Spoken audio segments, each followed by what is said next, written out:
మీ పిల్లల భవిష్యత్తును దిశానిర్దేశం చేసే విద్యా మహోత్సవ్ Dream9 మీడియా ఆధ్వర్యంలో ఈ ఫిబ్రవరి 1న మన ఖమ్మంలో జరగనుంది.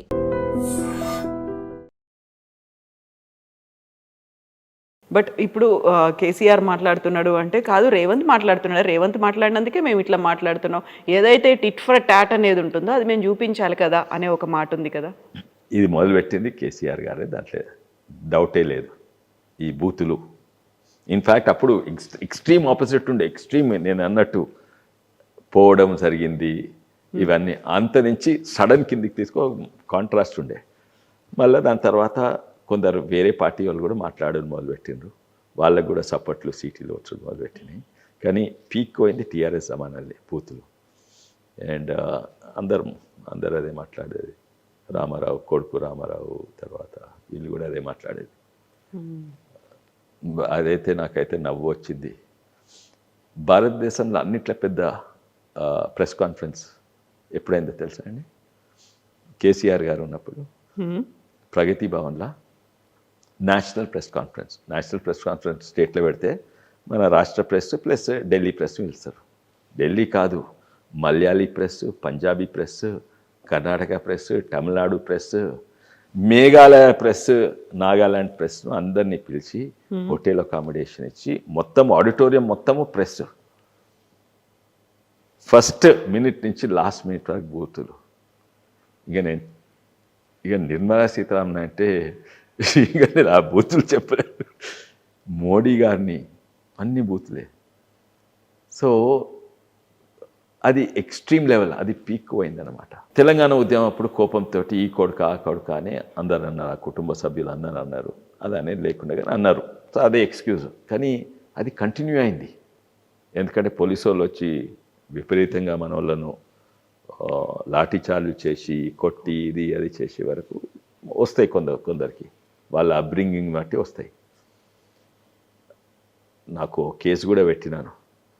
అది అట్లనే నానిపోయింది. అప్పుడు ఆయన టీఆర్ఎస్ నుండే ఫోన్ చేసి ఆయన్నే నాకు ఫోన్ చేసిండు. టీఆర్ఎస్ నాయకుడు, ఎంపీ క్యాండిడేట్. నన్ను ఎప్పుడు నా జీవితంలో ఎవ్వరు కూడా ఈ కొడుక ఆ కొడుక అని ఎప్పుడు నేను పాత బస్తీలు పెరిగిన ఓల్డ్ సిటీలా. చిన్న ఉన్నప్పుడు బస్తీ వాళ్ళతో బాగా ఆడుకునేది, గోటీలు ఆడుకునేది, ఇది ఆడుకునేది. చిన్న ఉన్నప్పుడు ఆయన పెద్ద అయినాక ఎవ్వరు నన్ను ఈ కొడుక ఆ కొడుక మీ అవ్వ మీ అమ్మ అని ఎవరు తిట్టలేదు. ఫోన్ చేసి తిట్టును మొదలుపెట్టిండు. అయితే నేను కేసు వేసిన. ఫార్చునేట్లీ అప్పుడు రికార్డింగ్ ఉండే. నేను కేసు పెట్టిన. ఇప్పుడు ఆయన కాంగ్రెస్ పార్టీలు జాయిన్ అయ్యిండు. పొజిషన్ ఏం లేరు కానీ బట్ కాంగ్రెస్ పార్టీలు లేడు. కేసు అట్లే లాడుతుంది. సో ఈ కల్చర్ మొదలైంది టీఆర్ఎస్ అప్పుడు. సంతోషం ఇప్పుడు కొంచెం తక్కువ ఉన్నారు, కొత్త వాడతారు అప్పుడప్పుడు, కానీ తక్కువైంది, చాలా తక్కువైంది. లేకుంటే తెలుగు భాష గురించి మాట్లాడుతున్నా చాలా రెస్పెక్ట్ఫుల్గా పెరిగింది, ఓవర్ రెస్పెక్ట్ఫుల్గా పెరిగింది. మొత్తం క్రాష్ అయింది తెలంగాణ. మళ్ళీ ఇప్పుడు మెల్ల కొంచెం రెస్పెక్టివ్. కానీ మనం గమనించాలి ఏంటంటే ప్రజలు మాట్లాడే తెలుగు వేరు, రాజకీయ నాయకులు మాట్లాడే తెలుగు వేరు. మైక్ ముంగటుంటో తెలుగు మాట్లాడతా, మైక్ లేకుంటో తెలుగు మాట్లాడతా. ఆ భాషనే మారుతుంది చూడండి కొందరి. సినిమా తెలుగు వేరే, అకాడమిక్ తెలుగు వేరే, ఇవన్నీ. సో ఇప్పుడు రాజకీయాల గురించి మాట్లాడుకుంటే కొండా విశ్వేశ్వర్ రెడ్డి గారు ఒక రైట్ ప్లేస్లోనే రాజకీయాల్లో ఉన్నారా? పబ్లిక్ రిప్రజెంటేటివ్ అవుతున్నారా? ఇన్ ద ఫ్యూచర్ ఏమవ్వాలి అంటే ఏం చెప్తారు? ఇప్పుడు కాదు, I was always in the right place. ఎందుకు ఫస్ట్ టీఆర్ఎస్లో, నాకు ఎందుకు టీఆర్ఎస్లా? కేసీఆర్ నాకు చుట్టమా, లేకుంటే పైసలు ఇచ్చిండా, లేకుంటే ఇవన్నీ ఉన్నాడా? అధికారం లేకుంటే అధికారం వస్తుందో తెలియదు. తెలంగాణ కొరకు ఇది ఒకటే పార్టీ. కాంగ్రెస్ పార్టీ ఇటు అటు అంటుంది, టీడీపీ పార్టీ రెండు కన్నులు అంటున్నది, తర్వాత బీజేపీ ఎక్కడనో ఢిల్లీలో ఉన్నది. నిజంగా తెలంగాణ కొట్లాడే పార్టీ టీఆర్ఎస్ పార్టీ. అయితే ఎంతోమంది నా మిత్రులు అన్నారు, మంచిదే కానీ పోయి వాన్ దగ్గర ఎందుకు జాయిన్ అంటే మాకు వెల్మ మిత్రులు చుట్టాలు కూడా పోయి వాన్ దగ్గర ఎందుకు జాయిన్ అయితే? రెడ్డి అనే కాదు, ఇన్ జనరల్ నువ్వు హౌ ఐ డీసెంట్ పర్సన్. నేను జాయిన్ అయ్యేది కేసీఆర్ గారు ఇది అని కాదు, అని దేని కొరకు పోరాడుతున్నా దాని కొరకు జాయిన్ అవుతున్నా. అది టీఆర్ఎస్ పార్టీ ఎక్కువ. I was in the right place in TRS party. కానీ టీఆర్ఎస్ పార్టీయే కాళేశ్వరంలో కట్టి దోసుకుని మొదలు పెడితే అప్పుడు ఏమన్నాడు కేసీఆర్? ఆంధ్రోళ్ళు వచ్చి మన ధనమంతా దోసుకొని ఆంధ్రాలో పెడుతున్నా అన్నారు. ఇప్పుడు ఆంధ్రోళ్ళు పోయినరు, దోసుకునేది ఎవరు? అన్నిట్లో ఎక్కువ ఆంధ్రోళ్ళ కంటే ఎక్కువ మా టీఆర్ఎస్ పార్టీయే దోసుకునేది. కాళేశ్వరంలో కట్టిండ్రు. అయితే అప్పుడు నేను డెఫినెట్లీ ఇడవాలి. ఇడిచి ఏ పార్టీలు జాయిన్ అయ్యా? టీఆర్ఎస్ను ఓడగొట్టే పార్టీ. అప్పుడు బీజేపీ చాలా బలీయంగా ఉంది. ఓడగొట్టే పార్టీ అది కాంగ్రెస్సే జాయిన్ అయినా. తర్వాత కాంగ్రెస్సే సగం మంది అమ్ముడుపోయింది. అది మా తెలంగాణ మా చేవెళ్ళలో సవితా ఇంద్రారెడ్డి గారే ఇలా కాంగ్రెస్ నుండి లాస్ట్ మినిట్ నేను వచ్చినందుకు బాధ అయ్యి టీఆర్ఎస్ పార్టీకి పోయింది. అయితే కాంగ్రెస్ పార్టీ అమ్ముడుపోయింది. అమ్ముడుపోయినాక నేను ఇండిపెండెంట్గా ఉండి ఒక తీరా చూస్తే నేను రీజనలిజం అంటారు, తెలంగాణ కొరకు కొట్లాడితే రీజనలిజం. అప్పుడు బీజేపీ పెద్ద మనుషులు కొందరు వచ్చి జాయిన్ కమ్మన్నారు. అయితే నేనన్నా నాకు బీజేపీ గురించి ఎక్కువ తెలియదు, సిద్ధాంతపరంగా మీద చూస్తే నేనేమో రీజనలిస్ట్, అదేమో నేషనలిస్ట్ పార్టీ. ఈ రెండు సిద్ధాంతాలు ఎట్లా మర్జ్ అవుతాయి నేను తెలుసుకోవాలి, దాని గురించి ఎక్స్ప్లెయిన్. 2 ఏళ్ళు నేను పుస్తకాలు చదువుకున్నా. బీజేపీ చదివారా? బీజేపీ కాదు, ఆర్ఎస్ఎస్ పుస్తకాలు చదువుకున్నా. చదువుకొని అప్పుడు అర్థం చేసుకొని తర్వాత జాయిన్ కమ్మన్నప్పుడు జాయిన్ కాలేదు. నేను 2 ఏళ్ళు ఇండిపెండెంట్ ఉండి జాతీయవాదం అంటే నేషన్ ఫస్ట్ అంటే విలేజ్ లాస్ట్ కాదు, విలేజ్ ఫస్ట్ ఉంటేనే స్టార్ట్ అవుతుంది. అంత్యోదయ, గ్రామీణ, ఇది ఇవన్నీ కూడా. అయితే ఇవన్నీ చదువుకొని తర్వాత ఇంకోటి నేను ఎంపీగా ఉన్నప్పుడు చాలా దుష్ప్రచారం చేసేది. ఎంతో ఏంటుండే కదా బీజేపీ గురించి. ఎవరు మా కాంగ్రెస్ మిత్రులైనా, కొంతమంది టీఆర్ఎస్, కొంతమంది బీజేడీ, కొంతమంది తృణమూల్ కాంగ్రెస్, అరే వీళ్ళే హిట్లర్కు, ఫ్యాసిస్ట్, డిక్టేటర్స్, వీళ్ళే బీసీలకు వ్యతిరేకము, వీళ్ళే ఎస్సీలకు వ్యతిరేకము. అది లేదు ఇక్కడ. మా ప్రధానమంత్రియే బీసీఏ. ఇవన్నీ దుష్ప్రచారాలు, కాంగ్రెస్ పార్టీ దుష్ప్రచారాలు, కానీ వాస్తవాలు కావని అవి అర్థం చేసుకొని అప్పుడు జాయిన్ అయినా. అండ్ దేశానికి కొరకు నిజంగానే నేషన్ ఫస్ట్ అని కొట్లాడే పార్టీ అప్పుడు నేను నమ్మినా. కానీ ఇప్పుడు ప్రజలు కూడా నమ్ముతున్నారు. ఆపరేషన్ సింధూర్ అయినా, ఆడ రష్యా యుక్రెయిన్ అయినా కూడా, అమెరికా ఒత్తిడి అయినా కూడా మా దేశం ఫస్ట్. మేము రష్యా నుంచి పెట్రోల్ కొనుక్కుంటాము, ఎందుకంటే మాకు లాభం అది. మీరు ఒత్తిడి అయితే ఒప్పుకోము. ఇటువంటి ఎన్నో పెద్ద పెద్ద శక్తులను అడ్డుకొని నేషన్ ఫస్ట్ అని పాలించటైనా ఈయన ప్రధానమంత్రి మోడీ గారు. అండ్ అది వాస్తవం. అది మేము దాన్ని ఉపయోగించుకొని అధికారంలోకి రావాలి. అదొకటే. ఏం చేయాలి దానికి? ఫస్ట్ అదే media, that is the main. ఇది యూనిటీ అనేది ఆటోమేటిక్గా వచ్చేస్తుందా మీడియా కనుక మీ మీద? లేదండి, నేను 3 పార్టీలో చూసినా కదా, 3 పార్టీల యూనిటీ బీజేపీలోనే ఎక్కువ ఉన్నది. అచ్చా, ఎగ్జాక్ట్లీ నేను చెప్పాను కదా, ఆ రోజు మేము 6 మంది కలవంగానే కొత్త టీము పాత టీము. అవును కదా. మేము కొత్త టీం పాత టీం చూసినామా? మేము 8 మంది ఉంటే 2 మంత్రులు మేము కలిసినాము. అచ్చా, బై ద వే 4 రోజుల కింద నేను ఢిల్లీ ఉంటుంది, మన 19th 20 2 రోజులు ఉంటుంది. అప్పుడు మొత్తం ఇక్కడి నుంచి శృతి గారు, ప్రేమేందర్ రెడ్డి గారు, మొత్తం అందరూ అక్కడికి వచ్చి, కొంతమంది అందరినీ చేయరు, కొంతమంది వచ్చి శాంపుల్గా ఎలక్షన్ నామినేషన్ కొరకు పోయినాక నా ఇంట్లో అన్నారు కొత్త వాళ్ళు పాత వాళ్ళు అందరు ఉండే కదా. కిషన్ రెడ్డి గారు, రామచంద్రరావు గారు, డికే అరుణ గారు, ఇక్కడ ప్రేమేందర్ రెడ్డి, శృతి, వీళ్ళందరూ. సో దాన్ని ఎట్లా చూడదలుచుకుంటే అట్లా కనబడుతుంది. నేను నీళ్ళు రంగు అద్దాలు వేసుకుంటే అది మొత్తం నీళ్ళు రంగే కనబడుతుంది ప్రపంచం మొత్తం. అండ్ అయితే రెడ్ గ్లాస్ వేసుకుంటే, అయితే మీడియా ఎట్లా ప్రొజెక్ట్ చేస్తే చాలా ఇంపార్టెంట్. ఇది మేము కొంచెం అండర్ ప్లే చేస్తున్నాం. Media is the most important thing. And అది అందులో మేము వీకెస్ట్ ఉన్నాం. అందులో టీఆర్ఎస్ అండ్ కాంగ్రెస్ స్ట్రాంగెస్ట్ ఉంది, ఈవెన్ ఎంఐఎం కూడా స్ట్రాంగ్ ఉన్నది. కానీ ఈ మీడియాలో మాత్రము, మీడియా అండ్ సోషల్ మీడియాలో మేము వీక్ ఉన్నాము. బట్ దేశవ్యాప్తంగా చూస్తే బీజేపీకి ఉన్నటువంటి సోషల్ మీడియా ఒక గ్యాంగ్ అంటారా, ఒక టీమ్ అంటారా, అది మ్యాసివ్, అంటే massive, 100%. No one can reach them అనేది. అవును. అండ్ వాళ్ళ పైసలతో కాదు, ఇండిపెండెంట్ గ్రూప్స్ ఉన్నాయి వాళ్ళ దీంతో. అది అక్కడనే దేశం మొత్తం స్ట్రాంగ్ ఉన్నా, తెలంగాణ మేము మీడియాలో, సోషల్ మీడియాలో వీక్ ఉన్నాం. ఇప్పుడు బీజేపీ రాష్ట్రంలో రావాలంటే ఏం జరగాలి? పార్ట్ ఆఫ్ మీడియాని కాస్త పక్కన పెట్టేస్తే ఇంటర్నల్గా మీరేం చెప్తారు? సజెషన్ ఇవ్వండి. మా ప్రచారం మంచిగా లేదండి.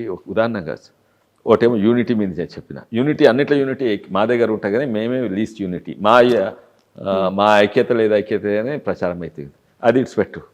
ముఖ్యమంత్రి గారు గుడ్డు పట్టుకొని తిరిగిండ్రు. ఏమి గుడ్డు ఇచ్చింది పోయిన బడ్జెట్లో, అంతకుముందు బడ్జెట్లో? గుడ్డు కాదు. ఈరోజు మ్యాక్సిమం వచ్చేది సెంటర్ నుంచే. గ్రామీణ ప్రాంతంలో. నేను లెక్కలు పెట్టి కూడా చూపెడతా. రోడ్లైనా ఏదైనా కూడా మ్యాక్సిమం మేము అంతా బీజేపీకి యూపీ గుజరాత్ పోతున్నాయి. నేను లెక్కలు చూపెడతా. ట్యాక్స్ల రూపంలో అంతా మనం ఎంత కాదు కట్టినా అక్కడికే పోతుంది. కాదు, ఇంకోటి చాలా మందికి ప్రజలు తెలియదు, ప్రధానమంత్రి చేతులు అన్నీ ఉంటాయి. అది భారతదేశం గొప్పతనం, మన గవర్నెన్స్ గొప్పతనం. నాకు ఇష్టం ఉంటే ఈ రాష్ట్రానికి ఎక్కువ ఇచ్చుడు, ఈ రాష్ట్రానికి తక్కువ ఇయ్యలేను. ఇది అంత ఫైనాన్స్ కమిషన్ డిక్టేట్ చేస్తుంది. అయితే ఫైనాన్స్ కమిషన్ డిక్టేట్ చేస్తుంది. అండ్ నంబర్ 1 మోడీ గారు వచ్చినాక దాదాపు 33% పెంచిండ్రు. ఏంది డెవల్యూషన్ టు స్టేట్స్ అనేది.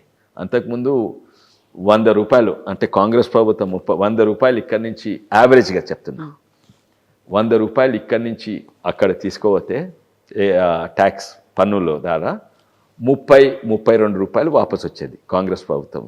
2014 తర్వాత, అంటే ఇది ఇంకా మేమే క్రెడిట్ కాదు, అందులో ఫైనాన్స్ కమిషన్ క్రెడిట్ కూడా ఉంటుంది. మాంటెక్ సింగ్ అలువాలియా తర్వాత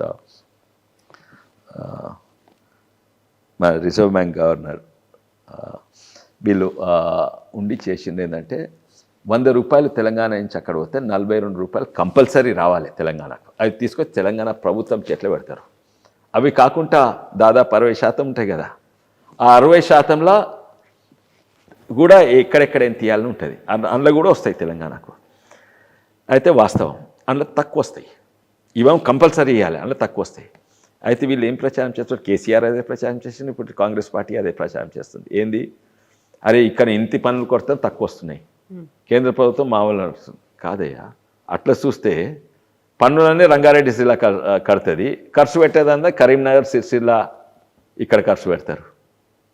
పన్నులన్నీ ఇంకో విధానం చూడే, రాజకీయాలు పక్కకు పెట్టి ఇందుకు పన్నులందరూ హైదరాబాద్ నగరము కడుతుంది, ఖర్చు పెట్టేదని గ్రామీణ ప్రాంతాల్లో. ట్యాక్సెస్ ఉన్నాయి, అందుకు ధనవంతుల దగ్గర ట్యాక్స్ కలెక్ట్ చేయాలి, అందరికీ ఖర్చు పెట్టాలి ట్యాక్స్. అట్లనే రాష్ట్రాలది కూడా అదే. అండ్ ఇప్పుడు అది ఎన్కట్స్ అట్లే నడుస్తుంది, ప్రతి దగ్గర నడుస్తుంది, రీజనల్ లెవెల్లో నేషనల్ లెవెల్లో అట్లనే నడుస్తుంది. నేను ఇక్కడ అంత ట్యాక్స్ బంజారా హిల్స్ వాళ్ళు ఎక్కువ కడతా, అన్నీ ఇక్కడ ట్యాక్స్ ఇక్కడనే ఖర్చు పెట్టాలని ఉండొద్దు. అదే అందుకే ప్రభుత్వం అవసరం. ఓకే, ఇప్పుడు బీజేపీ అయితే ఉదాహరణగా అయితే దుష్ప్రచారం అంటుంది కదా, రైతులు వాళ్ళు 6 గ్యారంటీలు ఇచ్చిండ్రు. మేము 2 లక్షల రుణమాఫీ చేస్తాం, తులం బంగారం ఏదో, ఇక పైసలు లేవో ఏదో చేసేది లేకుండా చేసిండ్రు, కానీ ఇయ్యలేకపోతుండ్రు. పర్వాలేదు, గుడ్డు ఇచ్చేది వాళ్ళు, గుడ్డు అయితే 0. ఈరోజు రైతాంగం బతుకుతుందంటే మేము ప్రతి ఏడాది ప్రతి రైతు కుటుంబానికి 1,00,000 రూపాయల కంటే ఎక్కువ ఇస్తున్నారు మోడీ నుంచి. ఎక్కువిచ్చుడే కాదు, గుజరాత్ ఇంకా యూపీ కంటే ఎక్కువ ఇస్తున్నాం. లెక్కలు చెప్తాను. తెలంగాణ ప్రభుత్వం డేటా ప్రకారంగా 35 లక్షల రైతు కుటుంబాలు ఉన్నాయి తెలంగాణలో. ప్రతి ఏడాది 25,000 కోట్లు సెంటర్ నుంచి వరి కొనుగోలు కొరకు ఇస్తున్నారు. అన్నిట్లో ఎక్కువ పర్ క్యాపిటల్ రైతుకు, అన్నిట్లో ఎక్కువ వరి కొనుగోలు యూపీ గుజరాత్ కంటే ఎక్కువ ఇస్తుండ్రు.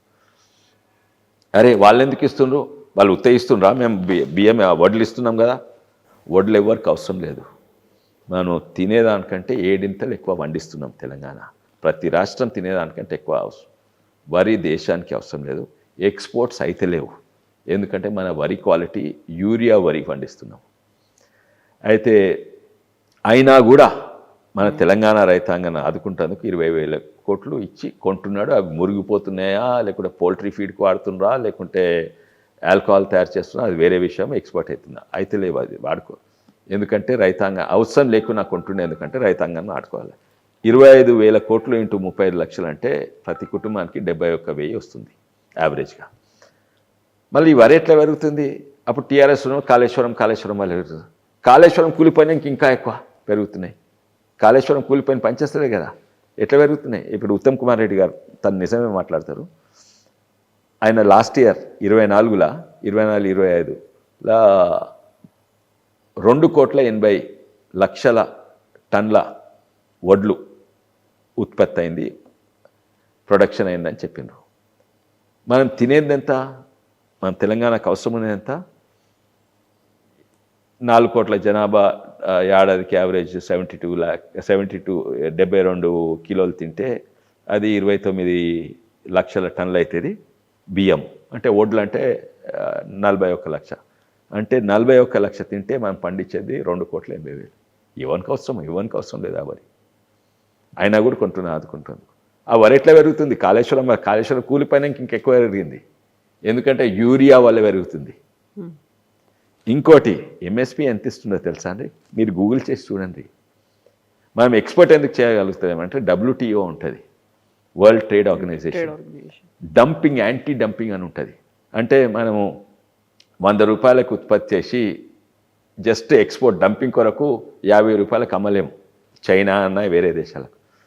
మనం వరి మద్దతు ధర ఎంత ఉంది ఇప్పుడు? 2,300, 400 ఉన్నది ఏది క్వింటాల్కు. మీరు ఇప్పుడే గూగుల్ చేసి చూడండి, ఇంటర్నేషనల్ రైస్ ప్రైజెస్. అమెరికా కూడా వరి పెరుగుతుంది, జపాన్లో కూడా పెరుగుతుంది, థాయిలాండ్లో పెరుగుతుంది, పాకిస్తాన్లో పెరుగుతుంది. ఒక దేశం ఇంకో దేశం నుంచి రైస్ ఎక్స్పోర్ట్ చేస్తే ఎంత అంటే 330 రూపాయలు టన్కు. ఏది అది బియ్యం అంటే అది దాదాపు 35 రూపాయలు కేజీ అవుతుంది. మనకెంత అవుతుందో తెలుసా? మనకు వడ్ల లెక్క బట్టి చూపెట్టినా లేకుంటే మిల్ చేసి బియ్యం చేస్తే మనకు 40 రూపాయలు అవుతుంది. మన ఎంఎస్పి ఇంటర్నేషనల్ రైస్ ప్రైసెస్ కంటే ఎక్కువ. అది ఎక్స్పోర్ట్ కూడా చేయలేదు, ఎందుకంటే యాంటీ డంపింగ్ పడుతుందని. అయితే మోదీ ఆదుకుంటున్నాడు. తెలంగాణకు 75 యావరేజ్ 71,000 కొనుగోలు కొరకు, ప్లస్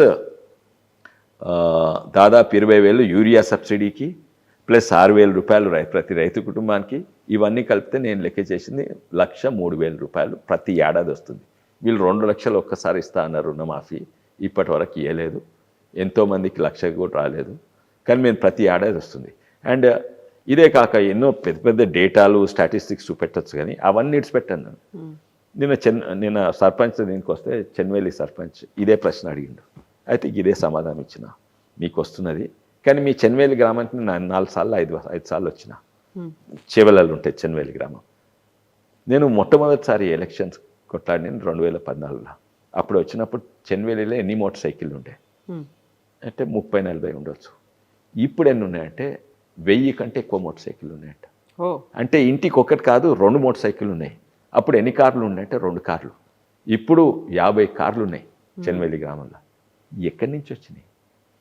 కేంద్రం ఆదుకున్నట్టే. తెలంగాణ డబ్బులన్నీ కాళేశ్వరం పోయినాయి. ఈయన దగ్గర పైసలు లేకుంటున్నాయి.